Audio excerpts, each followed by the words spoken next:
Let's do it live on a Draft Week Monday edition. Merely Bo, the Great Z. How you living, buddy? I'm good, man. How are you doing? Not bad. Not bad. At least the sun's out today. That's nice. It was really cold yesterday. I'll tell you Very that. cold. Very cold yesterday. I was at the Guardians game yesterday. I saw, and Boods prominently featured. Dominant on the viola. God bless. The strings, the middle school strings played the national anthem. That's for fantastic. the guards and the A's who still wear those beautiful gray Oakland script uniforms that McGuire and Canseco wore. Lineup looks similar to the McGuire-Canseco A's? I believe, and I'm not trying to exaggerate, but I'm pretty sure 3 of their 9, I guess with the DH, 3 of their 10 hitters were batting more than 200, batting over 200. It was a lot of 170, 160. And they're dreadful. I would say that you and I have done it many times, like the idea that I can still name that lineup even though they were not my team, and I could go around and have it. Almost everyone on that lineup hit over 275. Yeah. Many over 300. Like, I don't think they even have – Didn't Carney Lansford win a batting title? Yeah, he had 330. Yeah. They didn't even have any – like, most teams have like a star. I don't think they even have I couldn't one tell you one star. player on their team. They don't have one prominent name. I don't think I They've I traded know them I all can. away. I I was at the game yesterday, and I could. Is Barry Zito still play? Mike Mulder? Mark Mark Mulder? Mulder. Timmy Hudson? Yeah. Well, It's Depot funny. would know. Those are all Depot they're guys. Depot's guys. It's funny. Scott like Hatteberg? anytime that show the what is that? Moneyball? Moneyball. That to me is one of my favorite. I don't. If it's on, I will pop in and watch for like a 20-minute stanza. I just think it's great. The dialogue in it's so good. It's Sorkin, so it's great. The book's great. It was a great read. I didn't read it. I read it. I probably It's should. I heard it's great. But the thing about it that I always am reminded of when like Peyton and I'll be watching or whatever NBC, and he gets tired of me always flipping to it if it's on, and he goes, Dad, so I don't understand. Like they got rid of good guys and they signed a bunch of not good guys. I'm like, sort of, but they also had Hudson, Mulder, Zito, Rich Harden. They were quite good. Yeah. They had the MVP and the Cy Young winner the year that movie was about. Correct. Yeah, they don't. Isn't Eric Chavez still on the team at that point? Chavez is Giambi. too, yeah. Well, Giambi was gone because Giambi's Giambi gone. left and Tejada left. Tejada was on the team in 2002. Tejada was still there, or Chavez was still there. I think both. So in the movie, like, there's no point of They had reference on Cy either. Young, Barry Zito, and MVP Tejada. Listen, Jeremy Giambi was still there. If For a Jason little was while. gone, yeah, for a little while. For a little while, anyway. Yeah, they are unrecognized. You had yourself a quintessential Cleveland sports weekend, then, didn't you? You did Cavs opener Saturday. Yep, which was a lot of fun. Good win. I came away from that convinced. It's stunning to me that the Magic are the 5 seed in the East, being a team that cannot shoot the basketball. Paolo Banchero is fun to watch. The Wagner brothers they're fun. Suggs is dreadful, or maybe he was just off that game, but he seemed dreadful. And Gary Harris from Michigan State starts at the 2 guard. He couldn't hit the broadside of a barn. Like, he basically plays no offense. They left him wide open, and he was 0 for 5. Suggs, I think, was like 4 for 16 from the floor.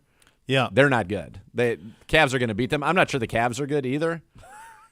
Here's where I am. I think it was probably I was thrilled for the Cavs, and they play again tonight, 7 o'clock.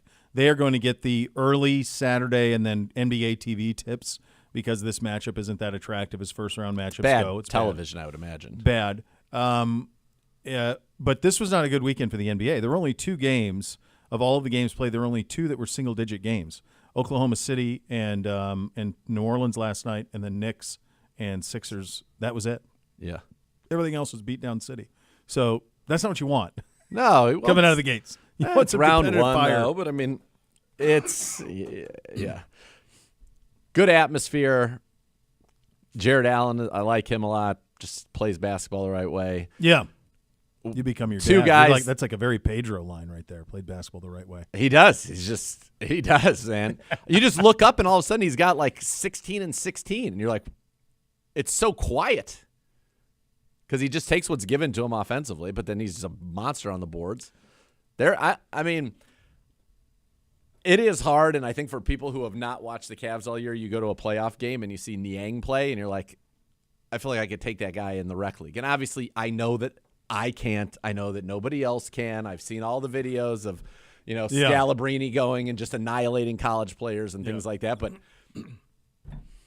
it's crazy that it seems crazy that he plays significant minutes. Like it's become a gimme Ira Newble. It's become a specific skill, elite trait league. What's his elite trait? Probably the combination of length and inability to shoot it. Right?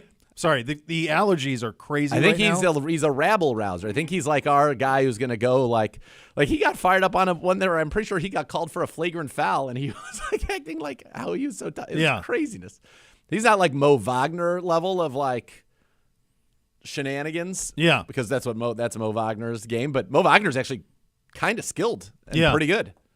Yeah, it'd be disingenuous for me to give you a scouting report. I thought you might know them because the Wagners played at Michigan. No, I know Wagner. Okay. I don't know Niang. the Strus-Niang situation. Strus I don't watch enough. Strus needs the ball more. Strus could be like Rex. Strus has a Rex Chapman type of a game, so I like Strus, but he doesn't get he doesn't get that type of hops. I think he's got a bum knee right now, so no, but he's got the shooting and the floating around and he does that very well. Yeah.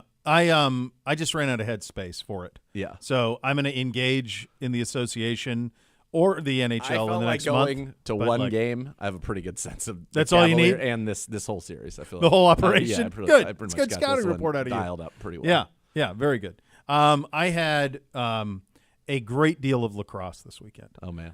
So we were in Worcester with the 3-4s on Friday, which is a little bit of a drive from my side of town, our side of town. And then I was in Columbus for 3 games with NBC on Saturday. And then we went to Ohio State, Michigan lacrosse on Saturday night. And then Sunday we had Beamsy played at Copley, and then NBC played at 4 o'clock. And I think it's best. I'll leave the city name out of it for what I'm about to tell you. So this is a team that typically beats us. But in 6th grade, it's the first time we put like all of our dudes together. So up until this point, like they split it evenly, 2 equal teams, or sometimes 3 equal teams. But then in 6th grade, like you go. So we're playing this team that beat us a lot, and it's a tight game, really good game, like 2-2. About halfway through the third quarter, one of our guys gets tomahawked, like stick to the head, which causes him to kind of fall and lose the ball, and one of his gloves comes off. So the referee closest to it drops a flag. So it's like hockey, right? Delayed penalty. Now, I don't know enough about the sport to know this part, but apparently there is a rule at the collegiate level. I don't know if it's at youth or not, but if a piece of equipment comes off, you have to stop it right away. So they don't stop it right away. They let it keep playing. So the ball matriculates around, and it's actually NBC scores a goal to put us up 3-2. Then they blow the whistle. Okay, so now the penalty is nullified because we scored a goal, but there is a great deal of consternation between the opposition bench and the referee, to the point where the yelling is starting to escalate. And the referee says, and I have decent hearing, so I think I have this right, "You, sir, are a jackass." Okay? To which point the coach says, "You'll never work in this town again." To which point the referee walks to midfield, grabs his backpack, and leaves. Middle of the game. Leaves in the third quarter, a 3-2 game. As he's walking off, someone on the opposing bench goes and runs to his car, the team we're playing, and pulls out a referee shirt. To which point the kids are going, "Wait, what?" Our parents are going, "What is going on here?" The kids on the other team are going, "He's certified. He's certified." So? The team we're playing. So in the back he's of my head, one of their coaches. Or at the very least, like runs their clock. He was over on their bench, not on the parent side. So involved with the team in somehow. Yeah. So in the back of my head, I'm thinking to myself, look, unless this guy is a total psychopath, this is probably going to work in our favor because he's aware of how bad of a look this is, that it would take quite a bit of onions to then have that be the look and then stick it to you when you know that's the look. And I will. So there's a great deal of yelling back and forth. I imagine he's got onions. One of my buddies is like, "Hey, I'll do it. I'll ref it." Like, so that's all going on. I'm going, "Oh my God, what are we doing? This is 4:45 on a Sunday night." Sports. Oh, dude, I'm not even going to tell you the story what happened earlier in the day at the other venue. I don't know that 3-4s. Perhaps So- it was I don't know that I'd be cut out for these environments. You would. You'd thrive. You're a competitor. Alpha. You'd be fine. I know, So you but there's get- so much nonsense. Yeah, but it is, and you're aware of it. You'd be aware of it because you're around stuff. But it's, you'd thrive. So play the game. The guy who come off of their bench correctly called on the opposition and offsides. They had too many men on the field with under a minute to go, and we're holding on to a 3-2 lead. And so it gave us the ball, and we ended up winning. We ran out the clock, and we ended up winning. It was the correct call out of him. He actually did a great job. Like there was nothing. He played it very right straight. down the middle. Right down the middle. He was very straight, very straight. So we're all excited, and it's you got it. It was a great game, 3-2 classic. NBC ended up getting the game winner, so that was pretty Love cool. that. But like the Let's whole go. team, the defense was great. Goalie Sam was great. Everything was awesome. Yep. So we get in the car to go home. I get on the freeway, and as I get on the freeway, a red beat-up Mitsubishi Montero comes right up on my bumper, like CBS style in Dumb and Dumber, right up, and I'm going, whoa! This came out of nowhere, so I don't. It's just me and NBC in the car. Okay. So we're cruising along. He looks fantastic. Window pane, Carolina blue. So we're cruising along, and the car swings out, flies past me, then decelerates, comes back in behind me, and is right back on my bumper again. I'm not paying it much attention. I want to bring attention to NBC. He then jets off a rest area, exit, goes in the rest area, and I think, okay, well, that's odd. That's done. And in my head, I'm thinking, like, I know I didn't cut anybody off. I know there was none of that. Like it was got to be. It was very crazy casual. Parent. Who knows? All things are running through your head. So about a mile later, I get off on an exit, and I got to turn left. Okay, I got to turn left. Right on my bumper is that beat-up Mitsubishi Montero. Again? Yeah. And gray beard. Like, we always say, like, my dad, worst generation. Like, this guy's in his mid-60s. Okay. That type of operation. Very much like when I tell my dad, your people are the worst. One of those guys. So NBC he starts honking at me. It's a red light. I'm going, I don't know what you want me to do. So NBC turns around and he goes, Dad, he's flipping us off. And I go, whoa, aggressive. Very aggressive, right? But I'm at a red light. I can't turn left. There's no left on red.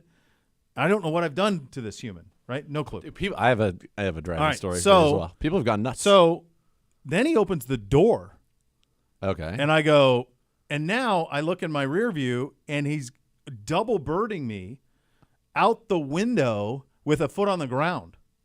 So now I'm thinking, all right, you might have to go. I'm going to go. I'm going to blow through the red light. Like, this guy takes another step, I'm gone. I'm not going to deal with this nonsense. Yeah. So as that happens, the light does turn green. And as you know, we have pretty good acceleration. Yeah. Gone. Yeah. I look behind me, and the dude is kind of weaving, almost hits a pole, light post, and then gets back on the freeway. And I'm like, as we were, like, NBC was a little shook. And I go, and I was a little like, wow, that was a lot going on for the last hour of our lives. And as we kept going, I just thought, like, I wonder if the dude was just, like, deranged, and that's what he does. He just harasses people on the freeway. Because there was they definitely didn't follow me out of the field. I didn't notice it until I got on the freeway. But how did he get to you after he got off at the rest stop? He just must have went into the rest stop and right out. back out. Yeah, just in and out, right back. It's crazy. So That's nuts. I mean, it was insane. Yeah. People are. I don't know. Yeah, and it was fresh in People are our head wild. because remember when we played in the Hall of Fame game, there was that drive-by murder. Yeah. Was that 77? 77. 77 South. There was a drive-by murder. I don't know if anybody's ever caught in that thing. And there was another one that had the runaway car, like all of that stuff. So I'm like, No, yeah. a little jittery with this. It was insane. Yeah, that is crazy. Insane. Yeah, some guy was all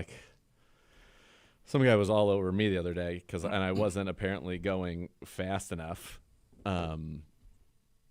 And I was going pretty fast. In the fast lane, but so not enough. Not enough. And he's like all over me. Yeah. And I'm like, where do you want? Like, I couldn't go anywhere. Where do you want me to go, dude? There were cars in front of me. So I'm like, And beside. what do you want me to do? Right. So then I like pull off and let him go, and he like comes by and double birds me and like whatever. And I'm just like, what is going on, you people? And by the way, he's like, so now we're next to each other because there's nowhere for him to go Nowhere either. for him So to like, go. what were you yelling at me for? I used to be like, and now because of those stories like that, I don't do anything anymore. I don't say It's it. not like, worth it. yeah, like, okay. People are wild out there. Man. They are. People are wild. They out truly there. are. By the way, Jeremy in Akron wants me to know that Niang averaged just under 10 points a game and 38% for three. That's fine. It's great. It's all wonderful. He was not very good in that game, but he gets very fired up. I'm sure he's look. The guy plays in the NBA. Yeah, he's an elite basketball player. Yeah, I was talking to a buddy of mine about. He's one of those. He does a little bit of quarterback training with his son, and he said they went to this place where they train. His kids going into high school, and he said there was a guy who was like doing these quarterback warm-ups, and he was throwing like 40 yards away and basically hitting dead center bullseye every time, just every time. And they're like, wow, like that's a dude. Whoever that is, that's a dude to be able to do that. And like his son was like eyes like this, like who can do that? Yeah. And you think to yourself, oh, where does it? Who is that guy? Where does he play? Is he a pro? And this is not to diminish, but just speaks to how elite you have to be to play college athletics. He's at Youngstown State, so it's 1AA. Yeah, it's good, but it's not like a kid. D1. Not like somebody at Ohio State. And it's like how many hundreds of quarterbacks are in D1? People have people have no idea how hard it is. Like the gap between being like a good high school player and like a Division III basketball player, or a good high school quarterback and a Division III quarterback. It's the Grand Canyon, let alone to Power 5, let alone to this level. Yeah. Forget it. Absolutely forget it. All right. How do you do this when you're Denver? So I'm literally, I have them pulled up right now. It's a debacle, and quite frankly, they should throw out all of them except the classic. So did you know? Then have the classic with white and the light blue numbers, and that's it. Did you? I mean, this is horrible. Were you online when these dropped? I was not online when they dropped, but I was soon thereafter, and my reaction to them was, well, congratulations, now you're Illinois. Good job on you. But for real, that's what it looks like to me. Why are there lightning bolts? I don't know. On their shoulders, they're not the Chargers. That is the Chargers. They're terrible, and the 5.280. I get that's cute and all, but like I don't know how triangles. What are these triangles? They represent elevation. I mean, I know what the Nike lines are, but it's just absurd. It's mountain peaks and elevation and all of this talking. That's what points. they're It's supposed just to be. Yeah, no, they're not. No, it's and not. the It's a triangle. juxtaposition of these horrible uniforms with this classic, okay, and it makes them even worse. I mean, you look at the comments. The comments are like they should be only wearing the throwbacks. These are terrible. Okay, so this is why I asked you if you were online when they dropped. So when they dropped, they just did the 3 new ones. Right, because that's what I saw on their The posts. classic did not drop right away. Okay. So they dropped that at I want to say it was like 11 o'clock. They dropped the new uniform set, which is just bombed, like everyone crushing, just because it's terrible. This is my theory. 20 minutes later, they dropped the classic, and of course that's universally beloved. Just wear these, blah blah blah. My theory is they knew they were bad. My theory is they knew they'd be panned, and they held back the classic as kind of a Band-Aid on a hemorrhage of, look, see, at least we did this part right. I think they knew. Before they dropped them, they'd be received this way. Then why do them? Maybe got too far down the road with it. I don't know. I don't know. This is when you have these little focus on all these fun little details, like that's a mountain peak. It's reminiscent of ours, which we're not very good. And it's like, oh, the cross color stitching is emblematic of blue collar and right. Like, stop. Just make good uniforms. You don't need to tell me anything about why this is a good uniform. It just is. It just is a good uniform. It doesn't need to have mountain peaks or anything like that. It just is awesome. They are horrific. Those are horrific. They are now amongst the worst uniforms in the league. And what they need to do is add a white throwback and just stop wearing the other ones for the foreseeable future. So I think that's what will happen, don't you? I Or you mean, think I that they do, will- but I don't know. They're gonna have to, well, it'll be Nike's just, not going to be like, oh, we just no. You're stuck for 5 years or whatever. but I just 4 would years. never wear them. Sure, And to it'll be like the Jets. Like as soon as you get out of them, you will. And the idea that We did that. you would put the white helmet and put that logo on it when you had the old logo, like, is crazy. They're awful. I mean, they are really, really bad. They look like a high school kid went onto the mat and created a uniform and was just messing around and was like, these are cool. Here are the colors you have to work with. How you make them as bad as possible, and then this is what you come up with. I think I'm guessing this started happening with the new ownership, right? So you want to have your stamp on things, but I think this is the disconnect that happens: is you buy something and you think, well, I want this to represent us, and there should be some leeway. They're doing there. a big celebration. At Well, it 6 won't be o'clock. well attended, Coach. It will not be well A attended. launch party, and This is not going to go well. But the reality is that a sports franchise, the heart of it belongs to the fans. Really, belongs to the city and the fans. You own it for a period of time. Yep. Sometimes it's a long time, sometimes it's a short time. But the heart of it is to the region, to the fans, to the city. That's who owns it. And the idea that you would do something like this without doing some sort of focus group, wouldn't it be as simple as like just to season ticket members? What would you like the Broncos to look like? If the Broncos were to get new uniforms, what would you like them to look like?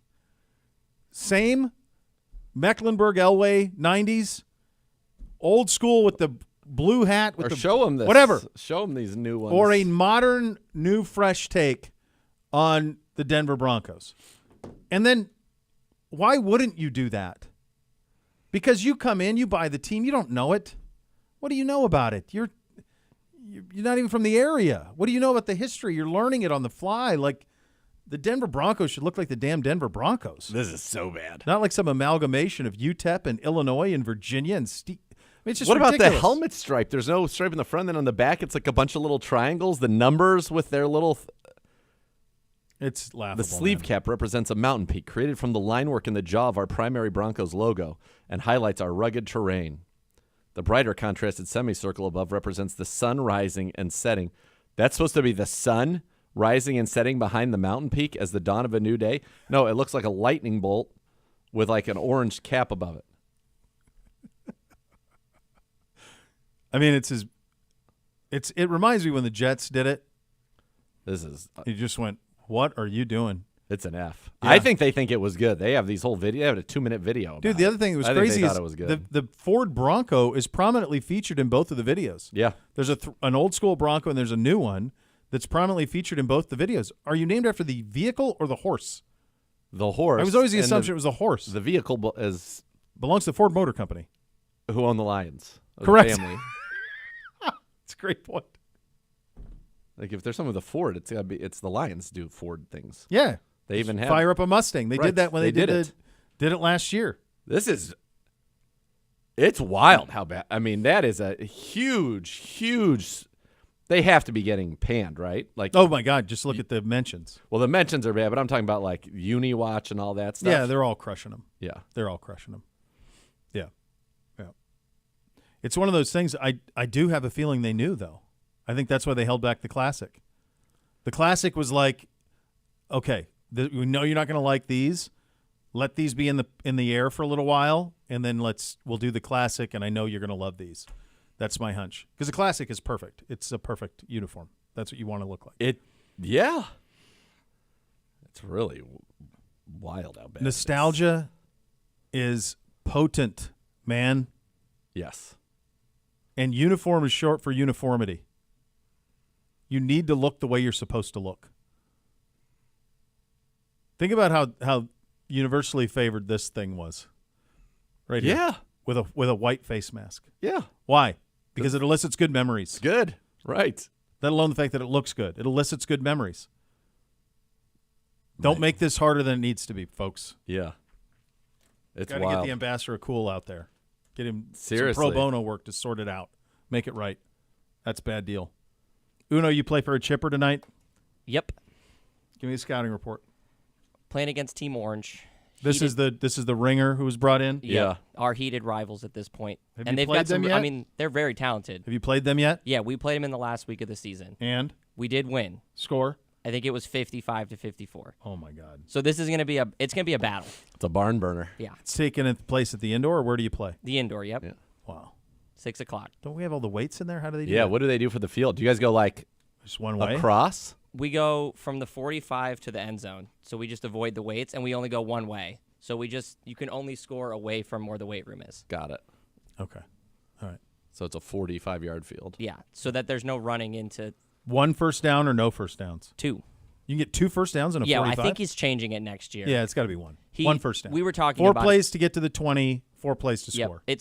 right now it's at the 30 and the 15 you get first downs, and we're changing that. I don't think that's. Yeah. Start at the 40. Yep. And 4 plays to get to the 20, 4 plays to score. I think that's what total. they're going to do. That's much. or It's should too only be easy to 3 get the plays second for a one. first down. That's fine too. Canadian rules? Yeah. Yeah. So a total of 6 offensive plays? Yeah. Yeah. Yeah. Or you could do 8. I mean, I was saying if you wanted to keep it 15, 15, 15, but you can't get more than 3 plays. I just to think get. one first down. Yeah. And plus that would take some of your scoring away because it would force more action downfield. Yeah, You had so to throw go the ball. 20 yards down to get a first down. Well, you have to- and you only get one. The problem is they'd have to make it a 40-yard field instead of a 45-yard That's what I field. said. Just Yeah. start at the 40 Yeah. and then go One first down. One There's- first down. I'm like it. There's not enough turnovers on downs. If you either score or it's an interception, that's really the only 2 options. Yeah, You it's don't get too turned easy to over get- on downs. Yeah, That's it's Madden. just exactly Madden. I mean, That's that's it. what we're Pretty going much. for. That's all that is. That's all it is. If you guys win tonight, the reason why will be I think we just have to. We just can't turn the ball over. That's the big key. Play I know clean. that that's basic, but we did that a lot last week, and it should have cost us, and it didn't. If we do that again, we're not going to win. if you lose tonight, it will be because of turnovers. Probably. All right. Or we let people get behind our zones. They're super talented ringer. If he gets behind us, it's over. I'm gonna have to bracket him. Yeah. This is the draft week. Isn't it wild? It is wild. Like you think about like how you and I were primed in the early years of this program when we had the first round picks. It was and everything. The whole it was shows everything. were like well, debates- predating me. It was debates about Jared Goff and Carson Wentz. By the way, I was right. nailed it. Nailed it. Yeah. Yeah. Fights on whether or not we should take Saquon Barkley 1 overall. Right. And then just let the quarterback come to us. Mm-hmm. No. Not. I was right again. Not. Now I just, with these guys, I don't even need to do the research. It doesn't really matter. Especially, and we don't have Especially first round 54, pick. like you're. Right. Yeah. I mean, it's. But they're going to figure it out. Jerome Ford. there he is. How about it? How about it? Well. Yeah. There's a. The other thing is when you're not in the market to draft a quarterback, it's the one thing. It's the one position in the draft that anybody can have an opinion on. Yep. Just because it's the easiest to have an opinion on it. Yep. But like even when we were doing the tackle thing, and we took Jed, like I'm just like, who does Hoff like? I don't know this. For sure. What the hell do I know? For sure. Who does Hoff like? If that's Yeah. who Hoff likes, then that's fine. Is he Hoff endorsed? Yeah, that's it. If so. But it's kind of a it is a little bit of a it's just so different. And this is our 3rd straight year of this, where when you don't have a 1 and you're just waiting around to pick in the second. I've had so many people come up to me, well, what are we going to do? What are we looking at? And they'll drop like these names, some receiver out of here or some offensive tackle out of here or some defensive tackle out of here. And I'm like, look, my hunch is that AB will just be loyal to his board. And sure, if it is an elite position that is what they consider a premier position in the sport, yeah, that would probably be where they're leaning. But if somebody with elite traits drops them at 54, I think they take it. Yeah, I don't know that they were necessarily looking for JOK that year, but they loved JOK. Yeah. As they ran a million simulations, according to Paul DePodesta, they didn't end up with Newsome and JOK, but No. then they did. So, yeah, they're being I think that you're Browns fans, you are free to watch whatever on Thursday. If you want to watch the draft to consume it, that's fine. I don't think you're going to get any Browns activity in the first round. No, not. Now, it's going to be a fun first round if you just like the draft, which Of course, I do. it is. Yeah, same. It will be a lot of fun. Well, I'll be doing the radio that night till midnight here with Gibbe. I'll DVR it. You don't have to DVR it. No, I like to. Sometimes I like listening Can you to you. DVR the radio? I can. Yeah. Just A pause it. man of your means. Pause it. Yeah. Hello, Gibbe. You're going to be in the car all weekend. What do I got this weekend? Hopefully, there's no more road rage. Yeah. Everybody chill out. People need to chill out. What do I got? I'm in Sandusky Saturday. It's a nice drive. Yeah. Sandusky Saturday. That's it. So. Sounds awful. Oh, Bootsy will be in your neck of the woods, making his debut at 11 o'clock on Saturday. Where? Against the Mighty Tigers of Chagrin Falls at the high school. That's his first game. Get me out from under his yoke, and I'll be there. Be amazing. Give him some time. Who gets hurt? Let him run over. Watch the kid. It's a spirit animal. Oh, we got the big one tonight. We're doing he's got the Pledge of Allegiance tonight. Big Pledge of Allegiance. Nice. Oh, that's right. Did you Big tell him about moment. how much Spotlight. I like the personal code song? I did. I did tell him that. We also have. Did he like that? He did. I also have. This was a big. There's a big moment there with the letter. Oh, There you man, go. look at that smile. Really jacked up, isn't he? Yeah. With the letter. Yeah. That was a big hit on that side of things. So yeah, he was good. I love it. He was good. All right, there you go. Those are your hot topics of the day. Coming up next, take a look at some mock drafts, where we stand. Jordan Reid of ESPN with one. We'll go over kind of what we think the process will be at a little greater length for Paul DePodesta, AB, and the rest of the brain trust around here. We're off and running. You listen to Cleveland Browns Daily, brought to you by Bally Bet, sports betting partner, your Cleveland Browns, now live in Ohio on 850 ESPN Cleveland.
And Bo here from my team at Renew Home Exteriors. It's time to update that exterior of your home. You know it is. You're tired of the same old vinyl siding. Upgrade to the future with Renew Home Exteriors composite clad siding. During the spring siding sale, composite not only outshines vinyl, but it comes in 20 vibrant, maintenance-free colors to suit your style.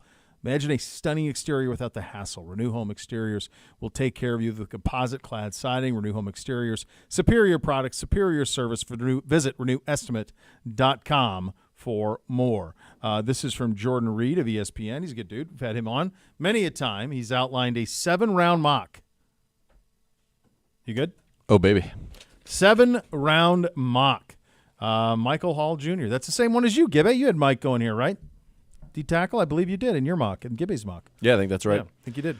I mean, look, the positions that I said if I were a Browns fan that I would be focused on: defensive tackle, offensive tackle, wide receiver, running back, linebacker. That's where the first 5 picks go for Jordan Reid. So I think he's pretty in tune there with what we're doing. I think that they like the running back room a lot, but I think you have to think about the future as well. We don't know about Nick Chubb, Deontay Foreman, Nyheim Hines are short-term solutions. You still have Jerome Ford for 2 more years on his rookie deal. You still have Pierre Strong for 2 more years on his rookie deal, but I could see them buttress that room. Wide receiver, to me, it's about collecting elite skill sets, and I think speed is that skill set that they would be looking for. You've got the bigger-bodied receiver right now in Tillman.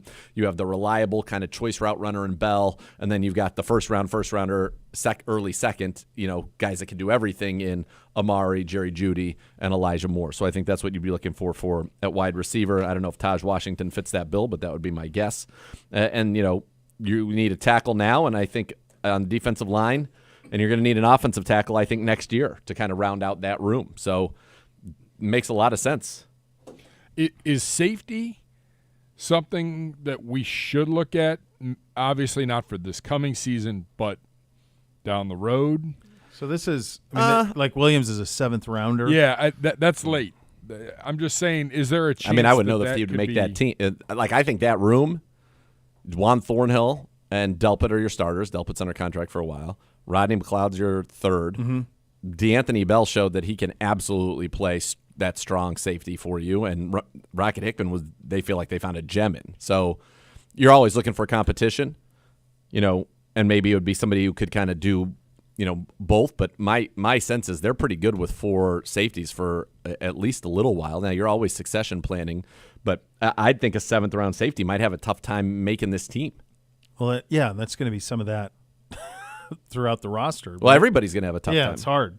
By the way, Bruggs is battling this week. Have you been in touch with him? Dane Brugler, 3 of these are in his mock test as well. Working his throat back, baby. He lost his voice again? Mm-hmm. That happens to him every year. It's not a good week for that to happen. I believe he's got, I was talking with him this morning, and who does he have here? Looks like he has Hall, Washington, and Davis. Okay. So he's usually pretty dialed in. Yeah. I don't like the Steelers getting Roman Wilson at all out of Michigan. I don't like that one bit.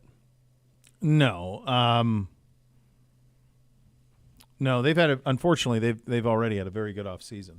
Once we get our beast printed out, which we should have, I'm told, by tomorrow, then we'll be able to give you a little bit more. Yeah, I'll be here till like 8 o'clock tonight. I'll have plenty of time. And print it now. He won't do it. What are you worried about? You're the head honcho. I would like it. I would like it. It's so hard to use. The online version of the Beast is not user-friendly. Every time you access it, you have to put in that ridiculous password that is. Yeah. So you have to go back to their website. Yeah. It won't even let you save it. And you can't save that password even like in notes or something, which is annoying. They have Jordan has the Bengals taking Byron Murphy, the defensive tackle out of Texas. They need D-tackle help, so that would make a lot of sense for them. He's got Baltimore taking defensive end Darius Robinson out of Missouri. And as you mentioned, Roman Wilson, the wide receiver out of Michigan, going to the Steelers in the first round as well. Just out of curiosity, who does he have? How does he have the first 5 going? Does he have it Caleb, Drake, Jaden? Caleb, Jaden, Drake, Marvin, Joe Alt are the top 5. So he does not have the trade up for J.J. McCarthy. He does not. And he has Jaden and Drake flipped from... Yep. He's got J.J. at 8. Minnesota trading up with Atlanta. Okay. Do you think anyone will it does Denver is it Denver and Minnesota? Those are your trade up candidates? Maybe the Raiders? This morning, Schefter alluded to the G-men maybe being a strong candidate to move up. They just paid dimes. But it's only a 3-year. I believe it's only a 3-year deal. What about the CT ESPN saying that the Chargers are trading Justin Herbert to the Vikings and that the hang-up right now is something on his surgically repaired finger? What would be the haul for Justin Herbert? Like, let's play it out. Those 2 ones. I don't think you can get more than 3 ones, so it would be 3 ones. That's it? For a franchise quarterback? For a 25-year-old franchise quarterback? Maybe Harbaugh doesn't like him. Jeez. I'm just telling you, it's out there. I think it's I crazy. mean, Harbaugh loved Herbert. Like, to me, like if you the only thing that would make sense to me for the Chargers to trade Herbert would be Bears, so that you can draft 1, 8. Give me 1, 8, and next year's 1. Maybe Harbaugh wants to be like Herb.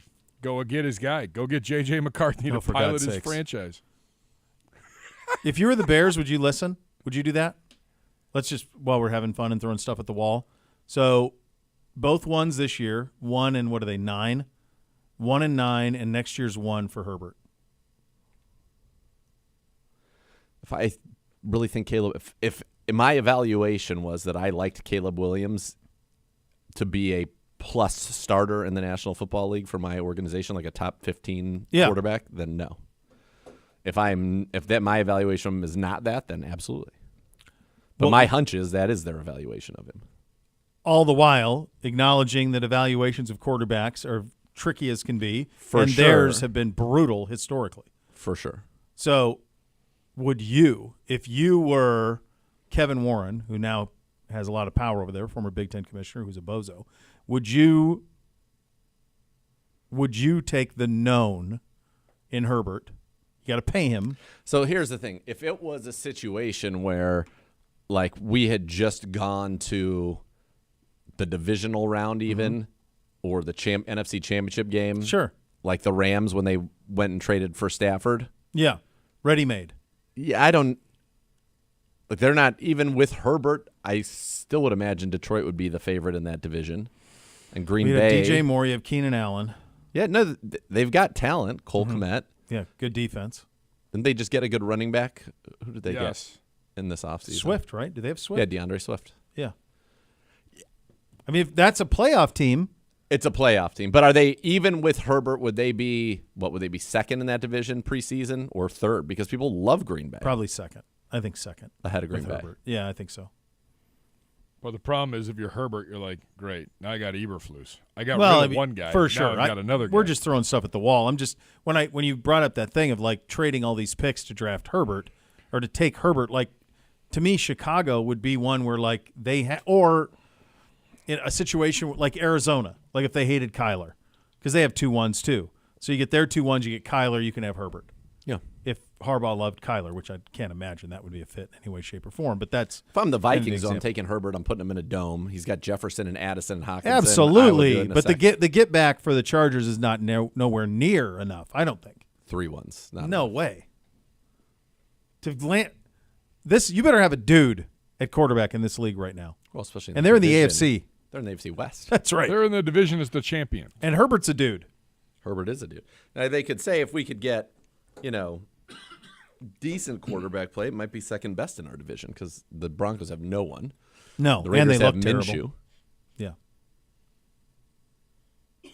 Yeah, I don't know. I think it would take a lot to pry Justin Herbert. The problem, away. Zagura mentioned it. The problem is you're trading for a guy that's no longer on a rookie pay scale. Right. Like Caleb Williams. They can. I don't even know what their affordability of such a move would be. Boss man. Oh yeah, I see him earlier. He's got it. He's fired up. He's dialed in, locked in. He is dialed. Yeah. So, though I don't know. To me, it would just take. I think Herbert is, from a talent position, and I know you even like him more than me. He is a franchise lock stock. Like he didn't even have any warts. Right. What are the warts on him? I love him. God, he's unbelievable. He's healthy. He plays. He's got a hose. The game that he played against us in Week 5 of, I want to say, the 2020 season. 2021. No, 21. There were fans at that.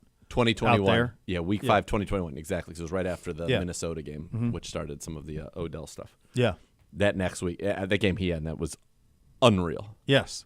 He's unreal. For sure. And I was sidelined for that. Unreal. Yeah. No, Like, I think I'm big on him. I mean, I picked him to win it every sure year because I love Justin Herbert. You love him. So, Yeah. I get it. So to me, he's certainly well known. By the way, he's a big guy, a guy who wasn't a big guy but very tall on talent. We never talked about this, and I saw this. I was at where were we? Somewhere getting a brunch and saw this pop up on TV. Have you seen the Allen Iverson statue? Yes. I'll explain that coming up next. We talked Cleveland about Browns this at the Daily, show. 850 ESPN Cleveland.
All right, coming up at 2 o'clock, Ryan Wilson going to join this show, NFL draft expert at CBS Sports. Okay, you're talking about the Iverson statue. Yes, I am. Okay. Well, so explain to people what you saw. if this is like the size of what a football statue should be, Yeah, I like saw it. this. Okay, so a normal statue is usually Lifelike. 1.5 times the size of human Yeah. who it was. Like the Lakers statues are like 1.5 9 times. feet tall. 9 feet tall. So what instead you see is like a 4-foot statue of Allen Iverson, would you say? Maybe 3 or 4 feet. So here's the deal, though. They're all that size. They have a row of them in Philly, and Wiltz is that size, Chuck's is that size. They're all smaller. Erroneous. You walk past them, and they're all little. I'm not interested. I want them all redone, Okay, and I that's want why. them all bigger. I'm just saying that's why. So It's one of the absurd. You can't have a person posing with a statue right. that looks I agree. Maybe they're being thrifty. I don't know. It's like the But it's- Zoolander school one for of the kids things who that, can't read good. that happened with it was that as if his was the only small one. And they're like, why is he so happy about this? Well, they're all that size in there. You walk past them on your way in. So that's the Why? I is don't it- disagree with the you. Lakers have around Staples how many They have- larger than life statues? Yeah. Now they have Kobe, Shaq, Magic, Kareem, maybe West. Yeah. Yeah. Real size appropriate. Well, at least like 1.5 size. Yeah. Like to your point, like 9 feet. Yeah. But that's the explanation. That's not to me. They should all be huge. yes. But it's not like I think some people thought that his was tiny and that was, but they're all that size. Like where's the rest of it? Yeah. That's where that comes from. Do we have time for the Griff stat of the day? I think we're moving into hour 2, if I was hearing properly from the musings in the back. No, I think you're doing No, a yeah, Griff we got fact of the time. day. You're doing Let's the do Griff it. fact of the day. Fact of the day. Fact of the day. It's the Griff fact of the day. The Boston Celtics are the first team in NBA postseason history to have every player who played in the game make at least one three-pointer. The team shot 22 of 49 from 3 for 45% behind the arc in their blowout win over the Heat. So this is what I was saying. How it was a bad weekend for the association Yeah, because no Jimmy buckets. What do you want from him? right, but like there was a lot of pushing the chips early around the first game. Yeah. There's a lot of get down big and all right, we're good. The Lakers got up big and then blew it, but everybody didn't blow it. And the Nuggets Sixers are a were lot up, better. right? The Sixers were up. That and then one was close, Yeah. and then New Orleans, Oklahoma City was tight. Josh Hart's kind throughout. of a baller. Well, they have the all Villanova backcourt because Brunson's there and DiVincenzo's there. Those are all Nova guys. Yeah, I like DiVincenzo. Yeah, all those guys are there. So and no Randall, but No yeah, it Randall just feels for like them? yeah, Is he's he been out? out for months, a Oh. couple months. He's done for the year. But it does feel like, if to your point on Boston, or Griff's point, which you articulated, Uno, like if they don't win it, if not now, when? Yeah, they got to win it. Right? I mean, there's nothing. Embiid's hobbled.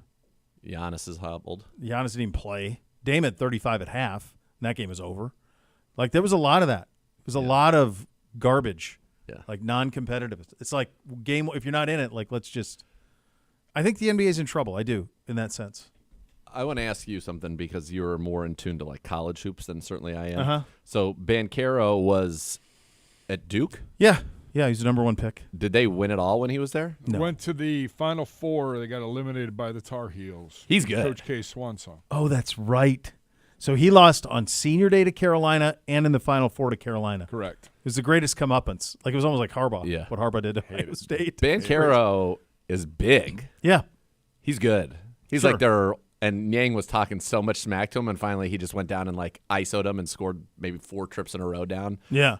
and was like, I want a Yang. Don't talk to me jersey. anymore. And I just want to take the name off and put Rec League. Right. That's exactly what my buddy and I were calling him. Rec Rec the League? people behind me had Saturday. not been to a Cavs game all year, and I overheard their conversation, which I jumped in, and they're like, "Who is that guy?" Yeah. And they're like, "That guy looks like he belongs in a rec league." And then Yeah. when he came in and said that was his buddy, he's like, "Listen, He came in. I was guy like, plays in the association. You got to tip your cap to him. He's obviously he must he's be doing pretty good." something right. Yeah. I think Banchero's probably only 22 years old, right? Or 21. Banchero's good. He's very calm, a very calm demeanor. Yeah.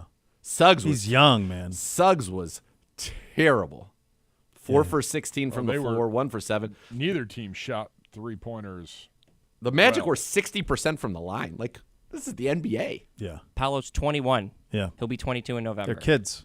Yeah, and he. This is why the NBA Players Association doesn't want any sort of restriction because he's going to get paid by the time he's 23. Yep. He had 9 turnovers though. I don't think that's good. Yeah, there are parts of his game he's got to clean up a little bit. Well, they run he brings the ball up. Yeah. Yeah. They run the offense through him. It always annoys me when LeBron insists on being a small forward. It's like, you're the point guard, dude. Yeah. Like, you bring it up every time. You're the guard. Basketball is just positionless now. Niang, by the way, played at Iowa State, was a second-round pick in 2016. So he's played in the league that long. Yeah, so that's I love it. you see that. Like if there's certain things that you do that check boxes. He was Mitchell's teammate in Utah. So, yeah, I was going to say him and Donovan were good friends in Utah. So I think Mitchell, I mean, at one petitioned for point him I to was be watching here. in that game when another Mitchell teammate from Utah, Joe Ingles, was out there. If that's how you pronounce his last name. Okay, yeah, I remember him. That's it, yeah. I mean, that guy looks like he can't even move anymore. He shouldn't even be in a rec league. And they're out there. By the way, this year, Niang, career high, 9.4 points a game. Almost a career high in minutes. He's the enforcer. Yeah, gotta have one.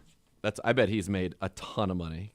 I need to know this. Good for him. Yeah, I'm sure he has. All right, Ryan Wilson, NFL draft expert at CBS Sports, will join us coming up next. We'll talk the top of the draft, who he likes deep in the draft for us. That's coming up next. Listen to Cleveland Browns Daily on 850 ESPN Cleveland.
Champions League, the free gaming community for Browns fans around the world. Visit clevelandbrowns.com/Champions League to join in on the fun now.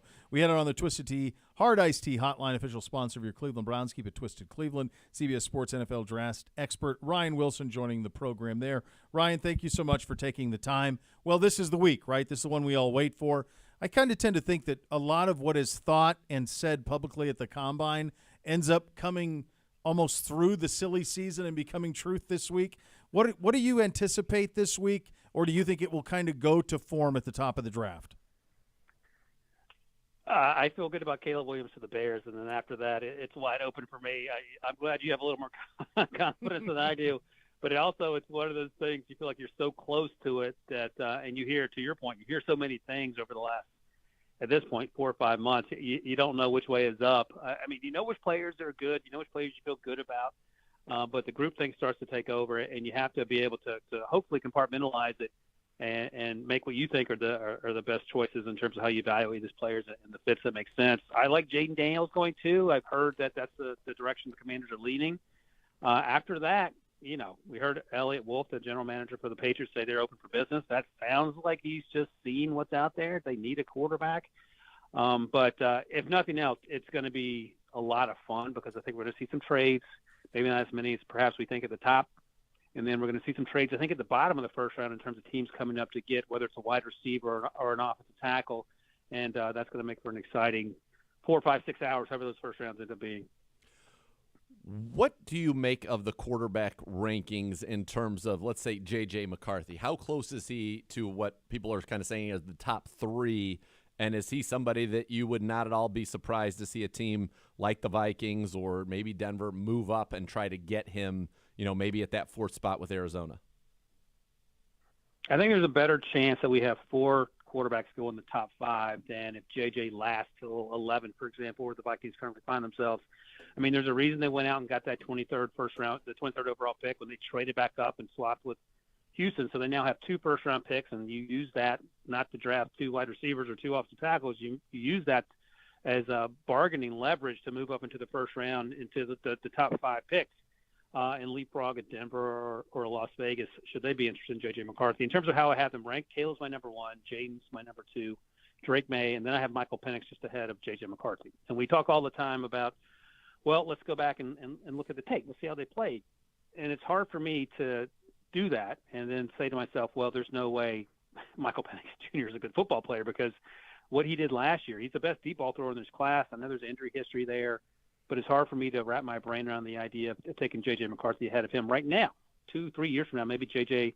ends up being the best quarterback in this class, but based on what I saw in 2023, Michael Penix Jr. can do a lot of the things that translate. He played in an offense that translates to NFL offenses, and that's why I like him a little better. If I were being pressed, I would probably take Penix and J.J. bottom half of the first round, but that ain't going to happen. I think Michael Penix Jr. actually has a chance to slip into round 2 based on the folks I've spoken with, but J.J. is going to be top 8, worst case it feels like, because some team is going to go get him. Now, you have the Cardinals in your latest mock draft at CBS. You can follow them on X at Ryan Wilson CBS.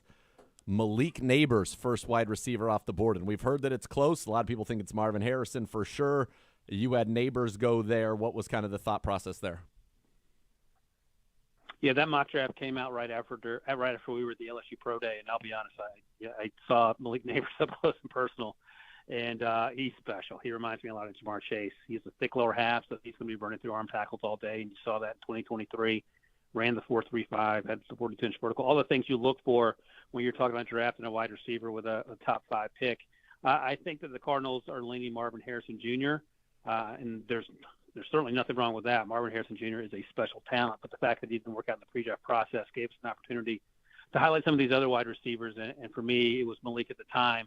If you're going to press me on it, I'll probably give the slight edge to Marvin Harrison Jr., but I just go back a few years ago in that draft class where Henry Ruggs was the first wide receiver taken, and wide receiver 5 was Justin Jefferson. So you can find guys Sure. That aren't necessarily the first pick. And by the way, wide receiver 6 is Brandon Ayuk. So again, there are guys that are going to be available that we're going to talk about here that are going to be game changers. Look no further than Puka Nacua last year, 5th-round pick. But I think Marvin, Malik, and Rome Odunze have a chance to all be off the board by what feels like the first 12 picks.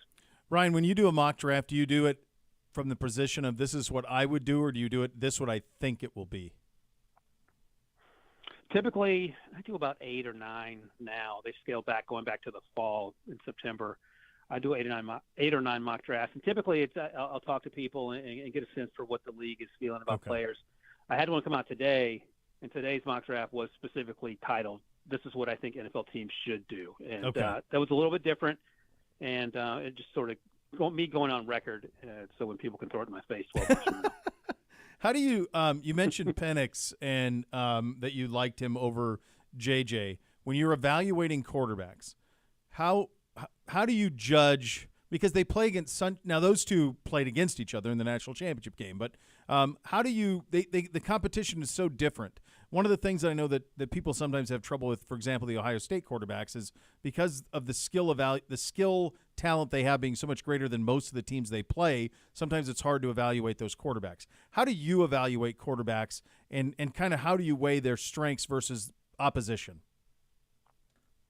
And that's incredibly important and incredibly difficult. And you touched on it with the Ohio State quarterbacks. Just go back 12 months ago, we didn't know what to make of C.J. Stroud in terms of his ability in the open field, and in part because he was thrown to a bunch of first-round picks, like literally 3 or 4 first-round picks he played with. And the offensive line was also one of the best in college football. And the thing with C.J. is, forget the athleticism we saw in that Georgia game, the leap he made from Ohio State to year one in Houston. And the first few weeks as a pro were rough. The Ravens game comes to mind, and there's no crime in struggling as a rookie quarterback. But his ability to throw with anticipation, some of the touch throws, we didn't see that anywhere with any consistency at Ohio State because he didn't really have to do it. So those things are just the unknowns, and that's what makes this so difficult to evaluate quarterbacks. Forget media people, but people in the league that have to do this. There was no proof that we would see CJ do that at the next level. Now, he went to a great situation with Bobby Slowick and D'Amico Ryans, but CJ did a lot of the heavy lifting. But in terms of this class, what I keep coming back to, especially when I talk about Drake May, is that his 2023 tape wasn't great. It was pretty inconsistent. There are highlight moments that take your breath away, and the fact that he's 6'4", 225, and a big arm certainly help, and is a good athlete. But also you have to remember that he's 21. And when Jaden Daniels was 21 and Bo Nix and Michael Penix Jr. were 21, they were not very good quarterbacks, at least in terms of consistency. They've gotten a ton better. And that's why I'm hesitant to say that Drake May, I don't get it with Drake May, because I think it's there. You just have to be patient with him. And that's part of the evaluation process going back to Justin Herbert. Justin Herbert's last year at Oregon, I was confused as to why we were talking about him as a top 10 pick. And it turns out he's a really good football player, in part because the system in Oregon wasn't asking him to do what he's capable of doing now. And because he got better. So I'm always hesitant to say that this isn't going to work out for a player, especially a quarterback, because there's so many unknowns. And I think Drake May is a good example of a guy who maybe in 2025, 2026, we're saying, okay, maybe he should have been the first player taken because he's grown into that role. And now he's the same age in 3 years from now that currently Bo Nix is. And, Bo Nix is a good football player because he's played a lot of football. When you look at from the Cleveland Browns' perspective, one more season without a first-round pick, but you have them going in the second round in this mock that I'm now seeing your most recent, and you do have Marvin Harrison fourth to the Cardinals in this one, and the what should they do. You have the Browns taking Michael Hall Jr., and that's a name that we've seen quite a bit to the Cleveland Browns, the Ohio State Buckeye. What do you like about that fit, and what kind of an impact could he have for the Browns right away? Oh, and you guys know from watching Ohio State football, he is so much fun for someone who weighs around 290 and is so incredibly disruptive on the inside. And he's quote-unquote undersized, but Shelby Harris and Mo Hurst are similarly sized, and that's why he played next to Dalvin Tomlinson, and they signed Quentin Jefferson in the offseason to offset that. But I think the ability to be a penetrator on the interior of the defensive line is so disruptive, and Jim Schwartz did such a good job already with getting that defense to play at a high level. And one of the things they struggled with was getting pressure on CJ in that final game. And I think that this is what Michael Hall gives you. He's going to be a part-time player to start, I would imagine, but you come in pass rush situations and just wreak havoc in the middle of the defense. And that goes a long way in helping everyone else to have success in that defense, do the things that Jim Schwartz wants to do. So I think he's a second-round pick all day long. He probably needs to get a little bit stronger and play the run a little better. Sometimes his pad level gets a little high and he can get pushed around. But when he is on, good luck to any guard/center trying to block him before he gets into the quarterback's lap or he's in the face of the running back in the backfield. Ryan, big picture on the positions of depth and strength versus the weak positions in this draft. Where are they? Well, the easy one's wide receiver. You can find wide receivers for days, even in the day 3, that are going to help you. And again, I want to see if there are any lessons learned around the league from the Puka Nacua situation. He ran 4.55, whatever last year, but he played a lot faster than that. And an example of that is the Keon Coleman, who ran 4.61, but he timed incredibly fast in the drills at the combine, and he plays faster than that too. So he could be a guy that maybe gets drafted a little higher than we think. I think he's probably a round 2 guy. There's also a ton of depth at the offensive line, and if you're looking for depth there, that's something you could wait until day 2, day 3, depending on what you're looking for.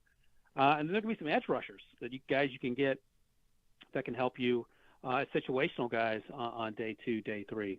I mean, no surprise that the running backs there's not going to be any Bijan Robinsons or Jahmyr Gibbs. They're probably going to go a couple in round 2, and then after that they'll start coming off the board. And then the quarterback class is actually pretty thin once you get past the top 5. We'll see Bo Nix probably second rounder, and then maybe Spencer Rattler or Michael Pratt. Maybe they have a chance to sneak into day 2, maybe day 3 targets. But again, when you're picking a quarterback after the top 32 picks, you're basically hoping to catch a flyer because those guys are so hard to find in the first round, let alone after you let a round or 2 pass you.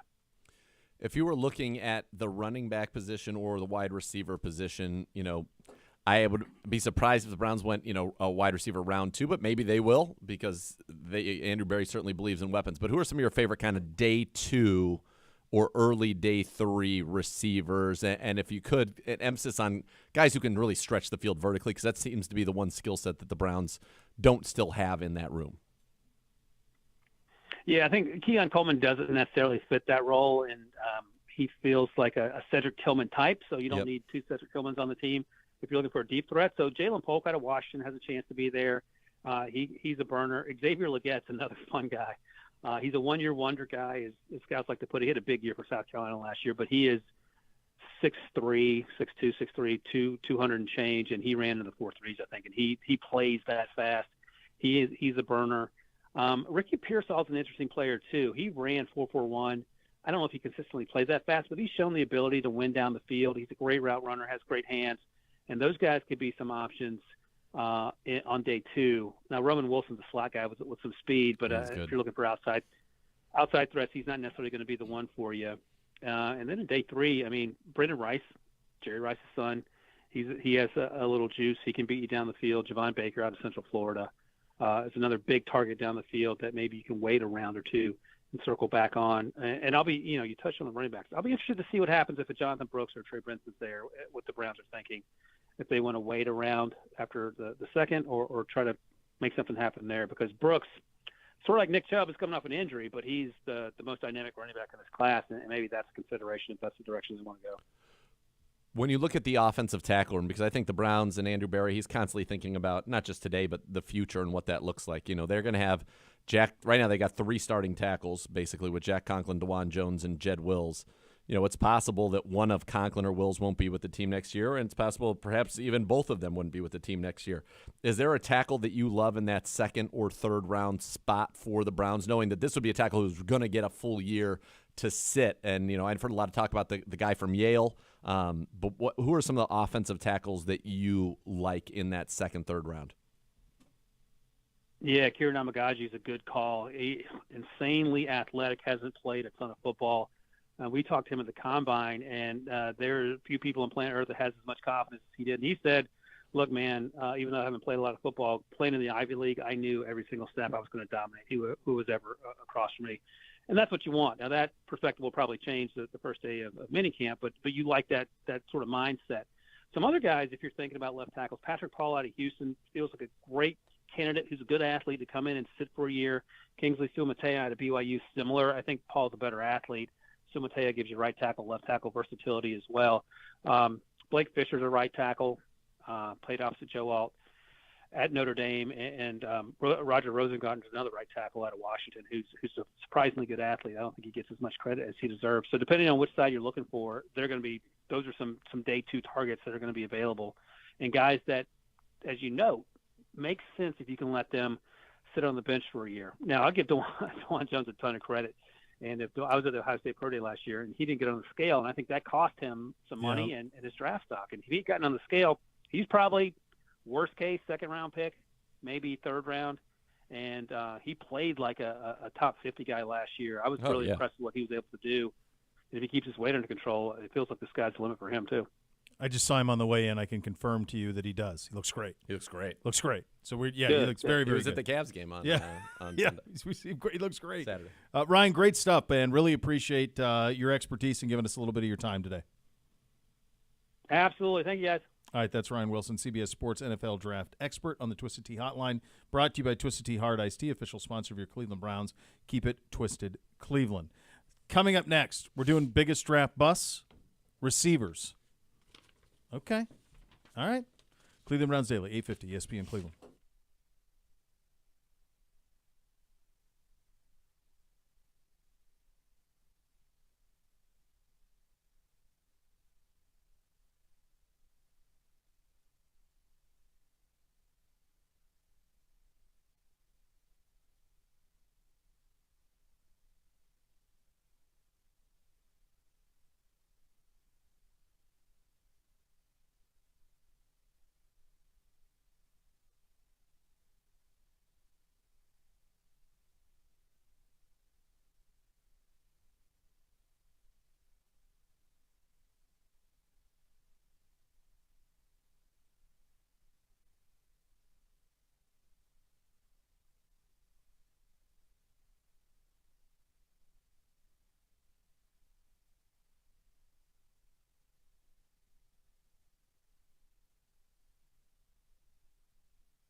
right, welcome back in Cleveland Browns Daily, 850 ESPN Cleveland.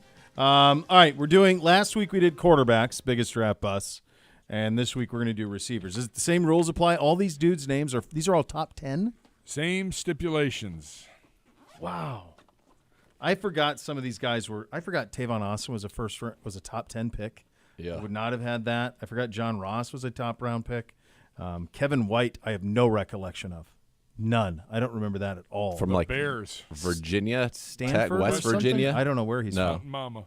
West Virginia. West Virginia. Yeah. Oh, he must have blazed. He probably ran it quick. No, he's big. He was dominant in college. It just never worked. I don't remember him. Troy Williamson, I remember. Hayward Bay, Mike Williams, USC. He's the one who challenged the NCAA with Claret.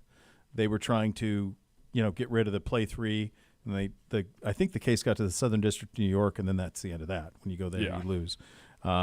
Reggie Williams out of Washington, I remember well. Charles Rogers, Michigan State. David Terrell, Michigan. Corin Robinson, was that NC State? NC State. But Corin Robinson had at least one or two good years. Travis Taylor out of Florida. Michael Westbrook out of Colorado. J.J. Stokes, UCLA, and Peter Wark out of Florida State. Yeah. I think number one, I think this is a pretty simple number one, much like Jamarcus Russell, and I think it's Charles Rogers. Yeah. Because I think he was the second pick in the draft, if memory serves. All right, let's go through these. I think he was he's one. one pick before Andre Johnson. Yeah, and he went number one overall, right? Or number two He overall? went number two. Andre Johnson was third. Third, yeah. So I think Carlos Rogers is number one for me. All right. Corey Davis. I'm just going to kind of go through some of these guys to give you some let's information. refresh the people. Yeah. Refresh the people. Go So ahead. Corey Davis was 5th overall by the Tennessee Titans in the 2017 draft out of Western Michigan. Yep. He had, second year in the league, 65, 891, and 4. He had another year of 65, 984, and 5. But for the most part, lived between 500 and 600 yards. He's going to finish his career 6 years. He retired, actually left camp to retire last year with basically 4,000 yards, 17 touchdowns, and averaged 14.2 yards per catch. So while he is a disappointing 5th overall pick, I don't know you could say he's a draft bust. No, He was a contributor. He played. He was in the league. And got a nice contract when he went to the Jets from Tennessee coming off of that career-high 900-something yard season. Kevin White, on the other hand, was the 7th overall pick in the 2015 draft out of West Virginia. Kevin White's career, 28 catches, 397 yards, 0 touchdowns. So I had him underlined. He's absolutely on the list. He's in consideration. And you're talking about never played more than 9 games in a season, battled, but then just wasn't even relevant. Or he had 19 for 187 his rookie year, and that was his career best. Yeah, he might be high on the list. I think he will be high on the list. All right, Yeah, John Ross. John Ross was picked by the Bengals. I got Johnny Ross here. Okay, you got John Ross. Yep, 62, 957, 11 touchdowns in 37 games is where Johnny Ross is. He was drafted 7th. All right, so he feels like somebody who could certainly be in the mix here. Doesn't even have 1,000. No, 9th career overall. yards. 9th overall.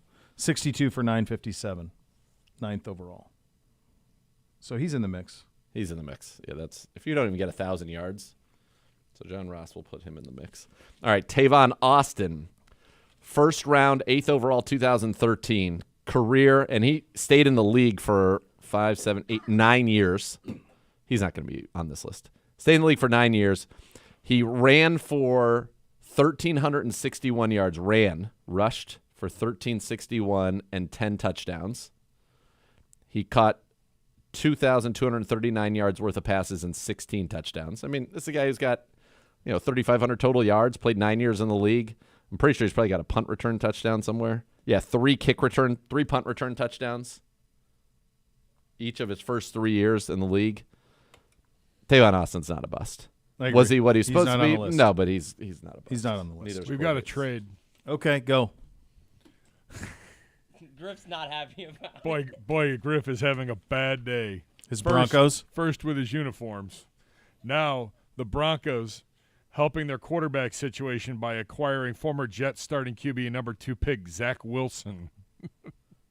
What do they give up for it, The though? deal includes a late-round pick swap, 6th for a 7th, and the Jets will pay some of Wilson's roughly $5.5 million salary. Who are their quarterbacks on their roster right now for Denver?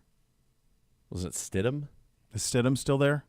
Looking. and Zach Wilson? Why not? If Sean Payton says, "Let me see And it's what perfect I can do." Tankapalooza. Yeah. Used to had a big arm. Let me see what I can do with him. Don't worry about that, That's a Griff. good- You're going to lose anyway. Lose Oh, he spectacularly. lost with that uniform. Yeah. And kick your tires on someone who had elite skill traits. That's fine. You're all right. Nothing to see. Stidham and Ben DiNucci. Oh, yeah, Ben DiNucci. Yeah, so they're going to – if they don't draft a quarterback, which it doesn't seem like they would, that wouldn't be a position to succeed. They'll go to Tankapalooza, and they'll put themselves into position to draft Quinn Ewers or somebody like that next year. So that's fine. Justin Blackman I have up. So Now, this is a tricky one because this Very. is substance abuse, right? yep, alcoholism. He's actually pretty solid as a rookie. Yeah, he had Not bad. 64 for 865 and 5, Very and then good. the next year in 4 games had 29 for 415 and a touchdown, and then never played again. And that was it. So yeah, that was it. So That's pretty wild to, never get a bite back at the apple, to play 20 games, and then that's it. that's it. So I think he is a bust, though, because that's part of it, right? Because when we were doing the quarterback thing, there was another guy, there was somebody in that. It was was it injuries? I'm just It was saying the this Kajana guy- Carter one where and by the way, Kajana Carter tore his knee in back-to-back preseasons. Yeah. Let's just see where he stacks up. I put a question mark by him All right, because he was I'll go. clearly quite productive. His career numbers outpace Kevin White and John Ross combined. Yes. Yeah. All right. Are you going to do Williamson or Hayward Bay? I'll do the other. I'll do Williamson. All right. Because I remember when he was picked by the Minnesota Vikings. Feels like he's gonna be 7th overall too. Maybe 7th overall is a Another tough spot. Yeah. Yeah, he was 7th overall. So he never had 500 yards in a season, never had more than 2 touchdowns in a season. Played 49 games in 5 years, 1,131 yards, 4 touchdowns is his career numbers. So Never 500 in a season. Hayward Bay, it's a long career. He Yeah, played he stayed in the league 144 games. He was the classic elite traits guy. He was a Yep. burner. It's 202 for 28.97. He was the 7th pick in the draft as well. Yeah, So he's not a bust. He's automatically off the list. yeah, it doesn't feel like it. Mike Williams out of USC. Do you have him? All right, I'll pull him up right now. I have him. You go to the I'll next go to one. Reggie Williams. All right, Mike Williams out of USC, wide receiver, drafted by the Lions, 10th overall. This is the string of Matt Millen drafting Roy Williams, Mike Williams, Carlos Rogers, and they eventually hit on it with Megatron. But he just kept drafting receivers. So Mike Williams, he ended up playing 56 games, 127 receptions, 1526, 5 touchdowns in the league. He was the 10th pick in the draft. He was out 2 seasons. He played 05, 06, 07, then he was out 2 years and came back to the league 2010, 2011. And I think is probably mostly known. He was a stud at USC as a freshman, and then he challenged with Claret the NFL. I think he's probably, based on what he was expected to be, Mm-hmm. what was his best season? Did he have a season? 29. So, at age 26 in 2010, it was 65 for 751. All right, so yeah. So he would be, After sitting out 2 years. he's not a terrible bust. Reggie Williams was the 9th overall pick of the Jags in 2004, finishes his career 5 seasons, 2,322 yards, 18 touchdowns. His best year was 38 for 629 and 10 scores. The year before he had 52, 616 and 4. So I don't think he's a bust. He just wasn't. It seems like this Great. would kind of be my take on this.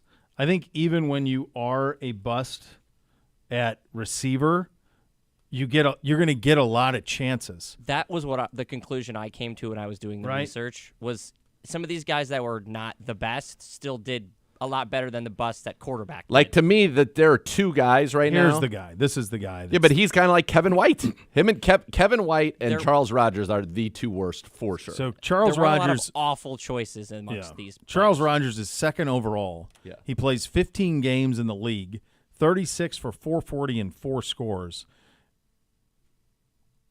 Is he dead or in jail? What happened to him? No, he died November He 11th, died, right? 2019 at 38 years old in Fort Myers, Florida. Okay, that's what I thought. I thought that there was even more tragedy than I had realized. He's number one on the list. He's the second overall pick in the draft, ahead of Andre Johnson. That's number one. Are you doing David Terrell? Yeah. All right, I'll do Corn Robinson. Corn Robinson is not a bust.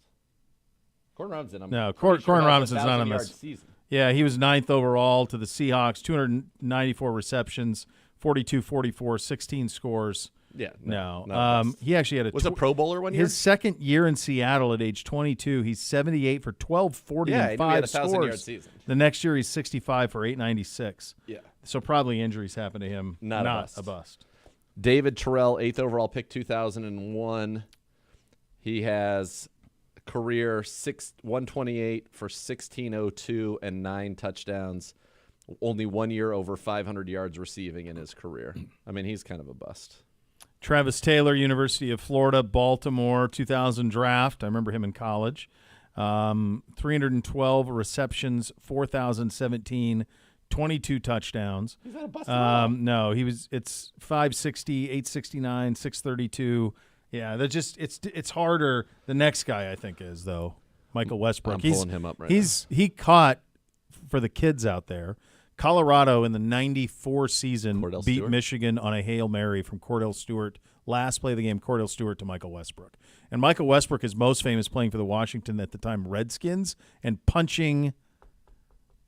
Who did he punch? He got in a fist fight with somebody, a secondary guy who was pretty good. And he was also there with Jeff George at the time. I think if we expanded this to just first round, there was more options. So Michael but Westbrook, limiting to top 10. Michael Westbrook, not a bust either, at all. 285, 4,400 yards, 26 touchdowns. He had his best year in 99, 65 catches, 1,191, and 9 touchdowns. Got votes for comeback player of the year. It was Stephen Davis he fought, the big running back. Yeah, the big running back. That's who he fought. Westbrook for his punching. career averaged 15.3 yards a catch. His best year in Washington, he averaged 18.3. He started his career off 500, 500, 500, 700, 1,200. No, he is not a bust. He isn't even in the realm of bust at all. All right, I got Peter Warwick. He might be. So Peter Warwick goes 4th overall in the 2000 draft. I've talked to him many times from my time down there. He was an electric college football player with stop, start, change of pace, misdirection, all of it. Probably would have won the Heisman the year that they won the national championship. Was suspended 4 games, so 99, was suspended 4 games for Dillard's.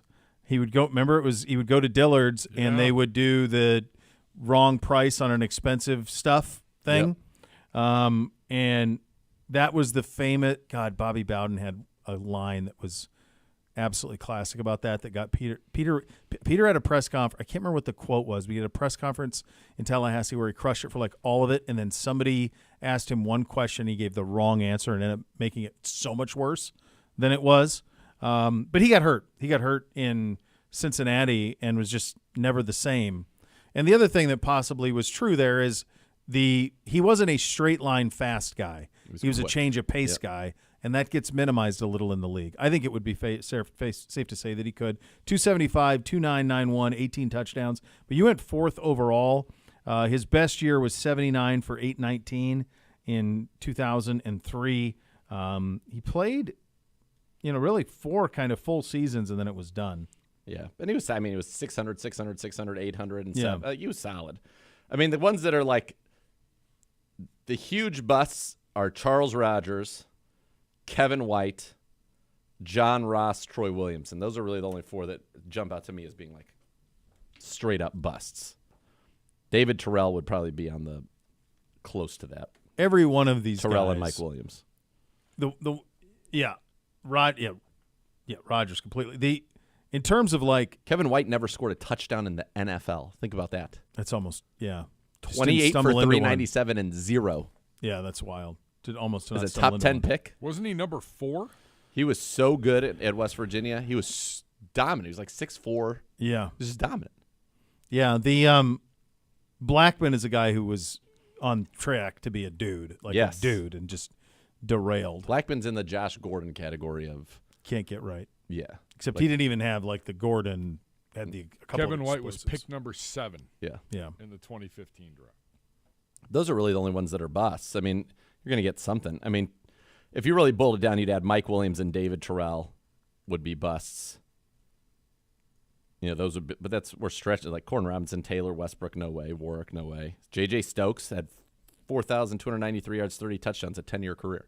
He just never had a season over 770 yards. He was also played with T.O. and was overshadowed almost Yes. immediately by T.O. Yeah. Yeah. It's hard, man. It's hard. And I think the big thing is even if you're not what they think you're supposed to be at receiver, you can still make a nice living. Like most of these guys played 5-6 years and were contributors. Weren't stars, but were contributors. Like it also, if you go ahead, your definition of bust is kind of how you talk about this. Because if you're not, like, drafted in the top 10, you're expected to be a superstar. So if you're average, you're not necessarily a bust, but you didn't live up to what you were drafted for. So that's kind of where it's tough. Yeah. To me, like a guy like, and I know if you were expanding it, like Jalen Reagor is a bust. But he wasn't top 10. No, he's 21st overall in 2020. So this is more of a modern passing era, and he doesn't even have 1,000 yards receiving for his career. Like, that guy's that's a bust. He'll be on, what team is he on right now? New England. So he's on his third team in 4 years. And he was drafted right ahead of Justin Jefferson. Ooh. There were some Philly, recent right? ones. Yeah. Can you imagine if they'd taken that? If they'd gone the other way, if they'd taken Jefferson? Oh, my God. They would never have traded for A.J. They wouldn't Brown. have traded for A.J. Brown. Yep. Yeah. Yeah, it's wild. And I think one thing to watch for, guys, on the receiver thing going forward, you heard Ryan say this off the top, there is such a glut of receiving talent in college football that comes in ready to go.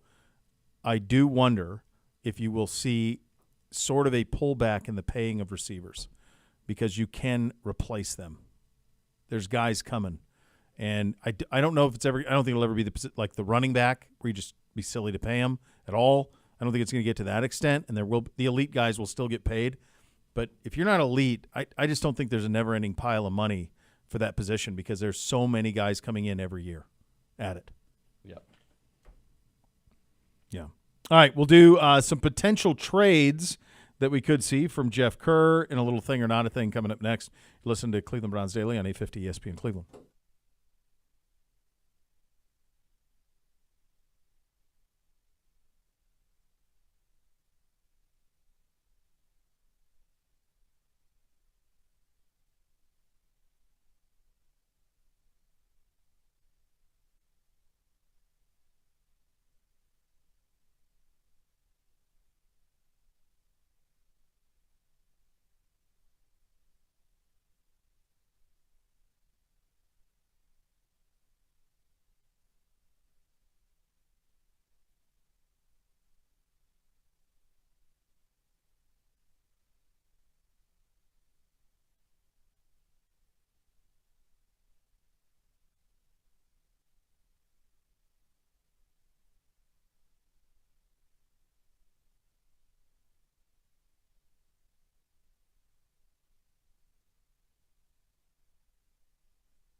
All right, welcome back in. Hello, Gibby. Hello. How are Little you? thing or not a thing real quick. Let's do it. Let's do it. We close out a Monday. Nice little Monday. NFL Draft 2024 players with uncertain futures who could impact the first round. I like it. Jeff Kerr, CBSSports.com. All right. Number 1, Brandon Ayuk. Ayuk's days with the 49ers could be numbered based on a few factors. The 2020 first-round pick will be playing under the fifth-year option.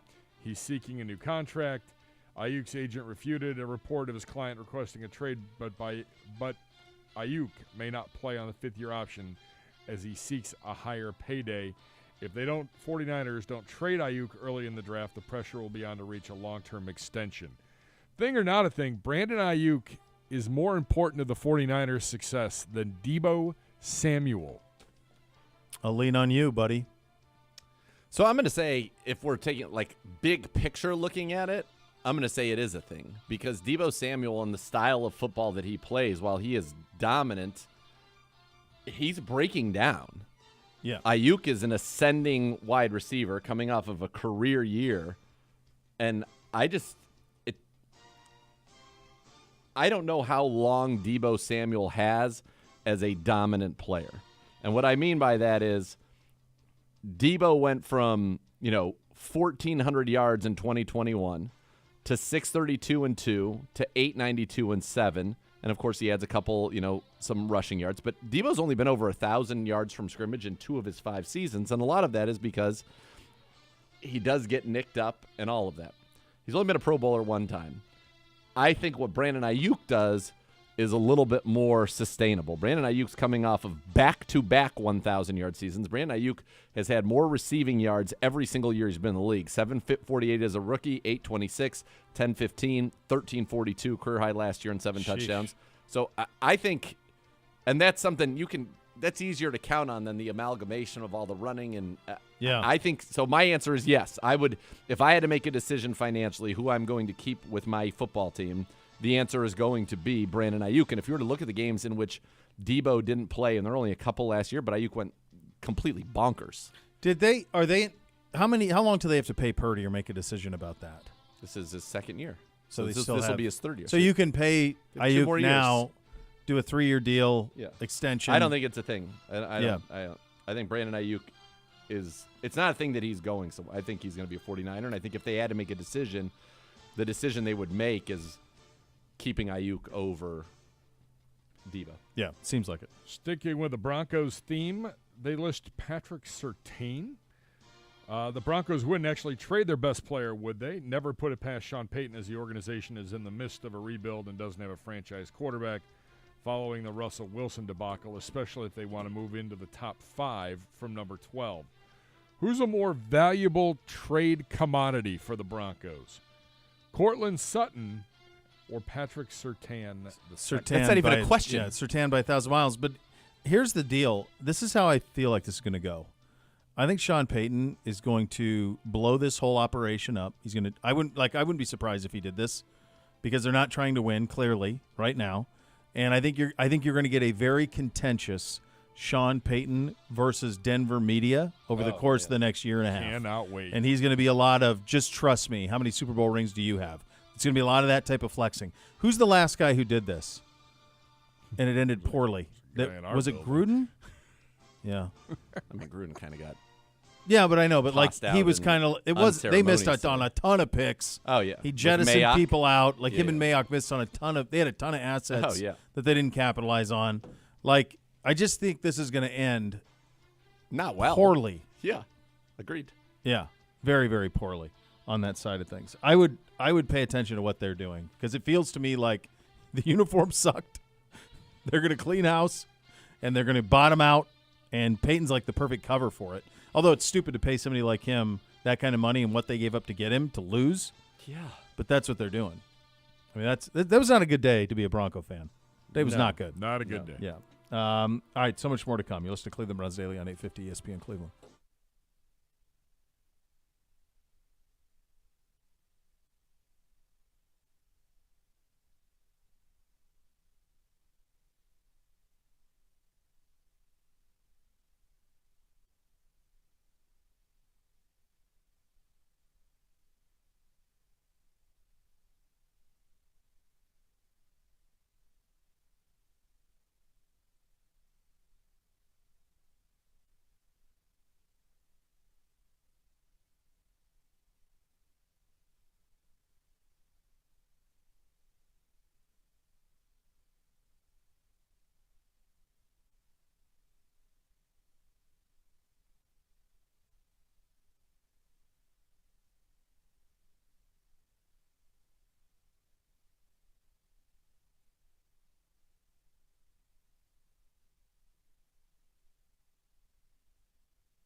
All right, there you go.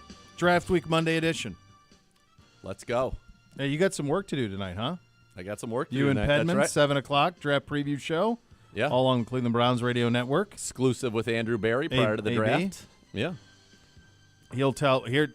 Andrew Barry will tell all of you, if you listen tonight, everything the Browns are thinking heading into the 2024 NFL Draft. A crystal ball into his mind tonight at 7. Is that fair? I think it's within the bounds of believability. 30-30. Within the bounds. The next level's coming up next. Thanks for listening, everybody. Cleveland Browns Daily, 850 ESPN Cleveland.